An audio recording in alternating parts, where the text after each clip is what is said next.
There's something else that's important too to think about in terms of how I got treated. Fear, fear of the conglomerate. You know, I mean, people who are paying attention to the situation. You know, reading my blogs, listening to my blogs. They know my phone is hacked. They know my email is hacked. There were also ads in the train stations, in some of the trains, that were referencing this teacher. Yeah, you know, which I objected to. I said, you need to leave him alone. That was before I realized. But that was before I realized that he was, plotting against me. But yeah, it's fear, not of me, because I didn't give him a reason to be afraid of me. You know, none of my emails were threatening. That was certainly proven. I mean, I made a full disclosure of them. I said, take all of these emails. Here they all are. There was nothing threatening about any of them, but fear of the conglomerate, real fear, and it's a justified fear. You know, I mean, the conglomerate does not care if I get killed. Does not care about that. So in one way or another, people do not really want to be a part of my life, even tangentially in any way. So they overreact. They overreact to me. I don't think they're really overreacting to the situation as far as the fear that's driving them, because the conglomerate is extremely powerful. Do I live in fear? I live in sadness. I live in sadness. I live in anger about what's happening to me. Yeah, there's some fear.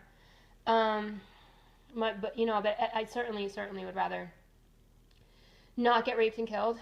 I don't. This isn't certainly like everything that I live with all the time is really unpleasant. But I've really been living like this for such a long time that the fear is I don't know, it's kind of a different feeling. It's mostly this feeling of constant pressure. My fears tend to be more about kind of like what the conglomerate is gonna do because of me, because of the things I do, because of the things I say. I try to defend myself. I try to defend my right to have privacy, but the conglomerate doesn't really care about that. So that's hard for me. But yeah, it's mostly I mostly live in sadness. Realizing how dreary and sad my life really is, and what it's going to be like. It's been like this for 6 years. I mean, how much longer is it going to be like that?